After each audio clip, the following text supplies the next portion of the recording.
thought I could see them as I was walking up this hill. You see, here's a family of goats having their breakfast. Yeah. It's Paggy. It's the morning and I'm going down to the market. But fortunately I've left a bit earlier. I got up earlier and I'm leaving a bit earlier. So hopefully it won't be so hot walking back and I won't be so tired. We'll see. That's the idea anyway. And the wedding's over, so I'm able to walk through what had been the marquee. I was a little worried, would I be able to walk through it? You can see if you had a motorcycle you wouldn't be able to get through, but fortunately I'm able to get through. It was a very large wedding, people from all over, certainly not simply our little mountain village. And my wife, I mean, she does look a bit different, but you know, she's from here. She heard people whispering, is she a celebrity? Oh, here's one of those little cats. Hello, love. Hello, beautiful. Hello. Yeah, isn't she lovely, eh?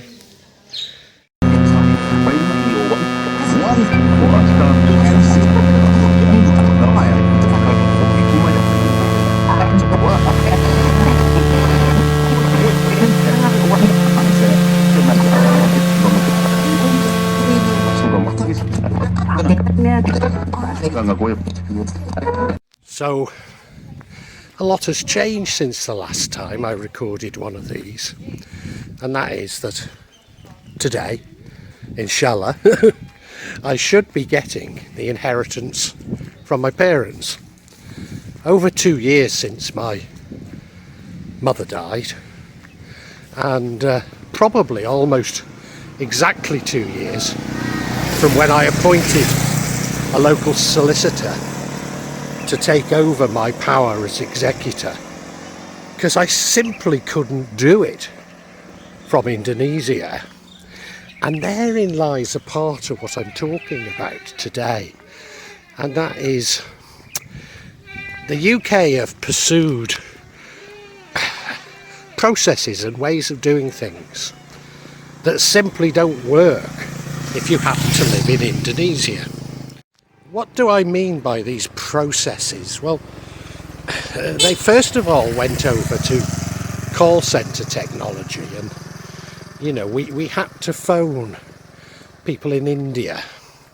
I remember when I left England to come to Indonesia, and I was passed around different Indians for half a day as they tried to locate Indonesia on their database of town names in England.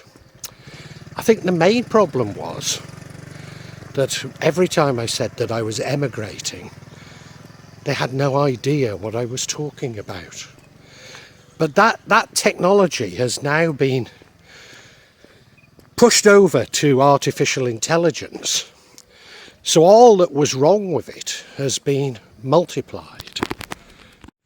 And if we want to get satisfaction from service providers in the UK, and don't get me wrong, we have a similar problem in Indonesia, but immediately it goes to artificial intelligence. Now, what contempt, utter contempt for your customers than to push them on to a narcissistic machine to try and resolve what might be very profound and troubling problems that they have. So, and they don't provide other ways of contacting them. You can either go through those systems or phone them. Well, often I don't have a phone signal. There's a 7-hour time difference and we don't have landlines. So yeah,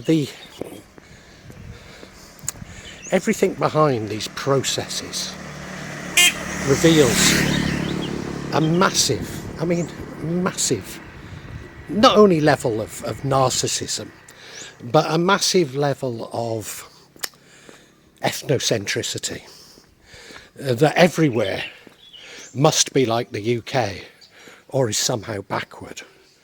Well, you know, looking here, you might wish to conclude that Indonesia is backward. It's very nice, very charming. But, you know, I can assure you that Jakarta, or certainly parts of Jakarta, isn't at all backward.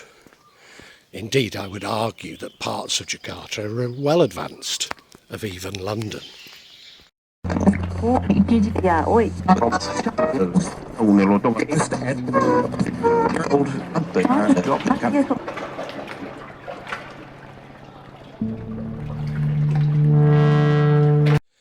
Well, that partially explains the troubles that I've been having. But, you know, I'd wish to suggest that it goes much further than that. Things go much further than that. Why is everything in the UK, every interaction you have, so damn confrontational now? And, you know, to a certain degree in Jakarta this has happened since the health crisis. Everybody seems angry and confrontational. But why is everything so impossible to do? I mean, I myself have largely stopped consuming that which I don't absolutely need, because buying anything is so problematic these days. And worse still, if there's a problem, getting satisfaction is even more difficult. And it seems to me that I was born into a society where we really did care about our fellow man, where we were polite to others. Maybe we didn't understand why we were polite, but I think we all knew that a certain degree of civility was essential to us all getting on. And now we seem to have thrown away any concern for our fellow human beings. And the only concern is the profitability, and the profitability of what are increasingly monopolistic companies. Is that right? Is that what economics and business should be about even? Have they not tricked us somehow? You see, the England that I grew up in was an England that one could describe as loosely social democratic. And England where I got free milk. And we had youth clubs. And I suppose the first sign to me that something was going wrong was the loss of my free milk. I didn't know at the time that it was the introduction of neoliberal economics. Had no idea. And to be perfectly honest with you, I didn't much enjoy the milk. You know, so nobody really cared. And, you know, how could you justify a few ping pong ball tables and an old record player endlessly playing Marvin Gaye and Tammy Terrell's Two Can Have a Party? No, we weren't that concerned at those losses. But now we no longer have free milk. We have malnutrition back amongst children, school children in the UK. Them not performing at school as they should because of this malnutrition. We also have children that are brought up increasingly in front of mobile phone screens, never interacting with other children. No wonder when we interact with others at work, it seems hostile and confrontational. No wonder if you go out on a Saturday night at almost any town in England, there's a tribalism there, whereby it seems to be about getting as many punches in as you possibly can. Now, I don't want to suggest for 1 minute that under social democracy, young men and young adult males never fought, that nobody had malnutrition. I mean, we were nothing like as rich in those days as we are now. Well, of course, but then how do we measure wealth? By any objective measure, this is one of the poorest parts of Indonesia. But you know, the people can often get by, be reasonably well fed with doing little work, and seem reasonably happy, you know. Look at them here. They're all very happy and happy to say hello to me. But as this sort of pernicious ideology of neoliberal economics have taken hold in the UK, we've completely destroyed public service. It's impossible to get anything done in a reasonable time, which surely is dramatically harming the country. It took over 10 weeks for me to get a passport. It took over a year for my parents' estate to clear probate. There is no way that can be justified either morally or even economically in terms of a country.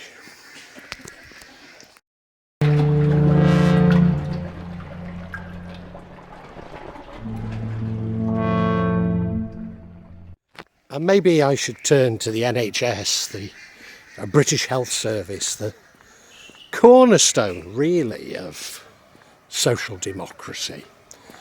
Something that was planned during the war by our best brains in lodging houses and hotels in Blackpool. And, you know, it started off with what was called market testing, which meant that you look at those bits that if hived off could be profitable and sold them off to the private sector, leaving the public sector only with the most difficult and most expensive bits to run. And we have an NHS in total crisis. Now, there were certain pressures in the NHS well before the health crisis. But what the health crisis managed to do, for me, and probably for many others, was to make us realise that the NHS was no longer fit for purpose. Now, I don't live in the UK any longer. I live in a country where, well, there is health insurance. There's a public health insurance. But, you know, you have to pay additional considerations to doctors and administrators to be admitted to hospital. So we don't bother. So I don't actually have, I don't have that insurance. But, you know, if I was in the UK, you'd be saying, well, do I have to make alternative arrangements? But the thing for me about the NHS is how those working in it, I suppose we're talking of primarily doctors, seem to have no problem in breaking the Hippocratic Oath. And to my mind, that's the cornerstone of what medicine is all about.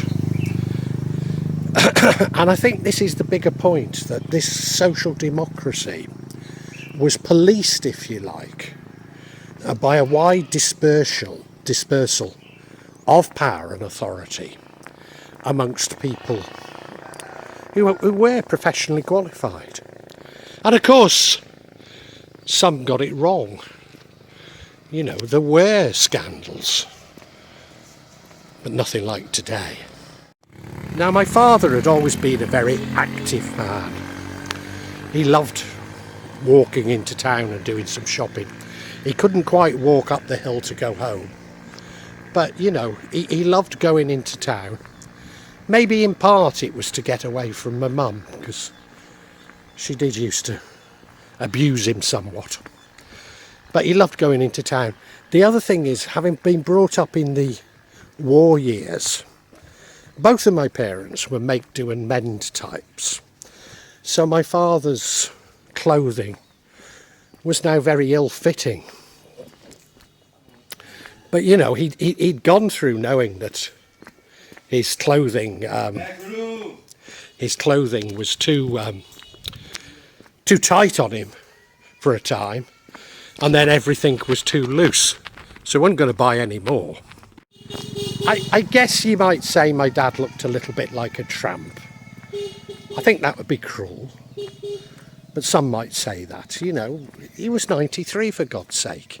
His clothing was ill-fitting, but he used to go into town and do some shopping, and he loved doing it. He really loved doing it. Well, one day while he was doing it, he fell. Did he break something? Probably broke a leg, I'm not sure. But he was admitted to hospital, and he was seen by a doctor, a supposed professional, who probably took one look at him and thought he's a tramp. He's got no family. We'll put him on the Liverpool care pathway, which is a posh way of saying euthanasia. So yeah, he was put on a process that would starve and make him die of thirst, really, but enough morphine to not know what was going on. I received a message to get in touch with him, and I phoned him. And he was, despite being on morphine, he was clever enough to know exactly what was happening to him. But I think it was the fact that I phoned from Indonesia that it was realised that far from being a tramp, this elderly male had a son that lived in a faraway land, and therefore was almost certainly middle class. So he was released, but the damage had been done. I don't know the exact story of how my dad died. He did have another fall at home, and he got through the operation but died shortly after. But there's more to it. There's more to it. But the original Liverpool pathway had done its damage. Now, my father's death, quite apart from being a tragedy in terms of being disappointing, because everybody loved him, but it was a tragedy for my mum and for me. You see, my father was my mum's carer. She either couldn't or wouldn't get out of bed, and that had gone on for many years. So she completely relied on my father. Well, that meant that she had to buy in additional care for her, which of course has ate into my savings. My inheritance. Later, she did manage to get help on the NHS, but it wasn't. It was hardly a life for her without my father. So she lost out, and I lost out. Now, my mother lasted a few years like this, and I was going to see her every year. But then we were hit with the health crisis, and at first I said, there was so much uncertainty, I said to her, look, I'll be allowed to come and visit you in a few weeks. Don't worry, I'll come. Well, that turned into 3 years. You know, nobody in the UK could believe that the restrictions on us here in Indonesia were far stricter than they were in the UK. But I couldn't even leave the island of Java. But I started getting panicking messages from the UK that my mum was very ill and I had to come home immediately. Well, before the health crisis, that wasn't a problem. But now I simply would not have been allowed to, or I wouldn't have been allowed back to Indonesia. And that's another part of this ethnocentricity. You see, I would have been allowed out to visit my dying mother, but I probably couldn't have got back to Indonesia. So visiting her would have meant me leaving all my assets and my family in Indonesia, probably so strapped for cash that I could never sort out returning for them. So in other words, effectively it would have been a death sentence for me as well. Excuse me panting, I've just walked up a hill. You'll be thinking maybe I am on my last legs anyway. I hope not. So, yeah, I was getting these messages, I've got to get back. Well, I'd already applied for a new passport, which, as I said, took 10 weeks. And I found it completely impossible, totally impossible to get any information or to rush the process. Totally. And then just as I was about to leave, another restriction was put on me as a result of the health crisis, which would have meant, yet again, I couldn't get back to Indonesia. So I had to break the law in a very Indonesian way to get to see my dying mother.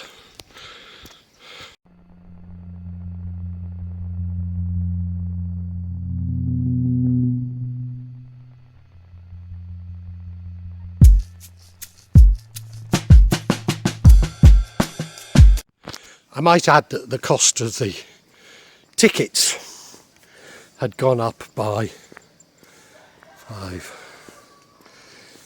five times to what I'd used to pay, so I paid a fortune to get there. When I got there, it became obvious that, yes, my mother was ill, but she'd expressed a desire to be put out of her misery before it got too bad. And the doctor, I think, was a kind person, was willing to oblige, providing she got approval from the person with power of attorney, and that was me. Now, I'd clearly been talked about by my relatives, her carer, and the doctor, and it was concluded that as a Muslim, I wouldn't give that right, as it were. So I had somehow to be tricked into giving it. Now, given my mum had said that she wanted to be put out of her misery, but you know, you couldn't trust my mum. She'd come out with those things to get sympathy, not mean it. But given that she'd said that, I'd have probably gone along with it. So, you know, it was very wrong to assume what my thoughts would be. But yeah, I am against euthanasia because of these sort of moral dilemmas and consequences, more so to do with my father, just aren't taken into account by professionals when they're making decisions like this. They make it very atomised and blinkered, just based on what they think is their professional knowledge. But they have no professional knowledge of euthanasia. So it was suggested to me that my mother's medication should be stepped up, and she was offered morphine patches, which I even went to the pharmacy to collect. It wasn't as easy as you might think, largely I think because of health restrictions. So I remember going to the pharmacy and seeing all these elderly people standing outside in the rain and the cold, and I couldn't understand. I walked past them. And then I realised this was a queue because of COVID restrictions. Can you believe it? Same pharmacist that had refused to cash my mother's prescription because she didn't have a credit card. And apparently cash would spread this disease. Yeah. So yeah, 2 days after putting her patches on, my mother passed away, and you know, was that what she wanted? I've no idea. She certainly didn't want to be left alone without my dad, despite her having sort of made his life something of a misery. No, she wanted my dad to be there so that she could complain to him about everything. So she didn't die in the best of ways. My dad certainly didn't.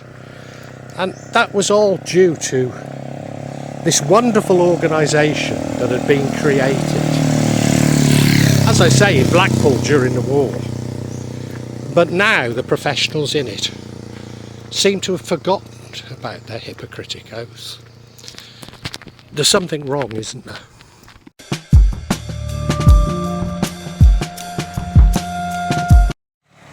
And if that tale of woe isn't bad enough, before all this happened, and actually before I came to Indonesia, my son got schizophrenia, and his behaviour became increasingly irrational and somewhat violent.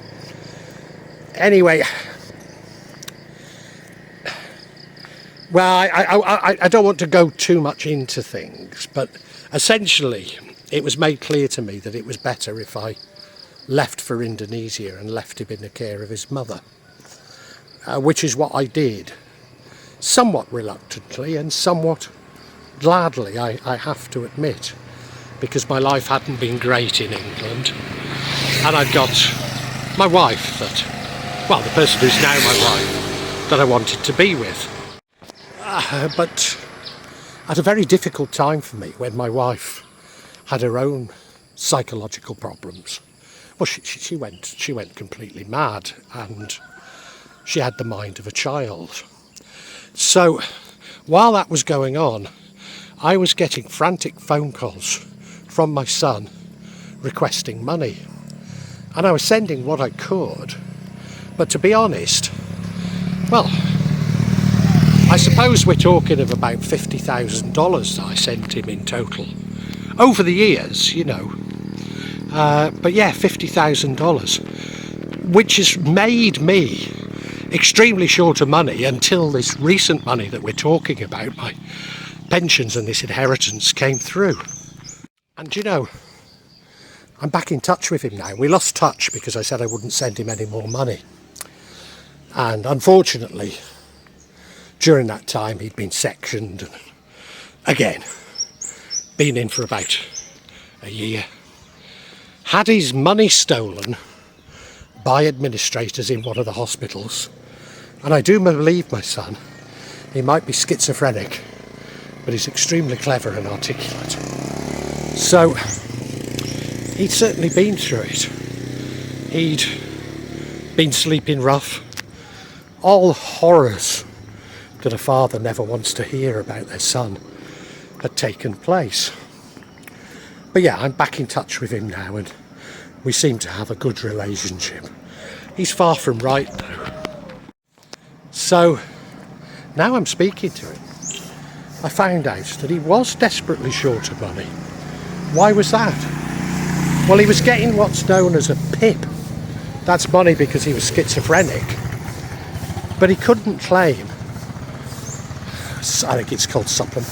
Well, I've no idea what it's called now. I think it was supplementary benefits. It's the money, it's like your dole money, but you know, he clearly couldn't work. But you know, it's the main money that people get. And they completely refused to pay it to him because he didn't have a passport. Now, here's a guy sleeping on the streets, lost his every possession, doesn't have a passport, doesn't have a driver's licence, which would have done, and doesn't have the money to go to Liverpool to go and or to pay for a passport. But yeah, that thoughtless act alone cost me $50,000, and you know, has made my last 10 years certainly somewhat frugal. I wouldn't say unhappy, but you know, there've been things like my stepdaughter needs a expensive leg surgery that I couldn't even contemplate doing, and unless it's done at some point, it'll probably lead to her being unable to do anything in her middle age and die young. So the point of all this is, I'm saying that we've gone from getting free school milk to killing our parents and pushing our children onto the streets of Manchester, all in the name of this Neo-Liberalism. And you know, it's not an economic theory, is it?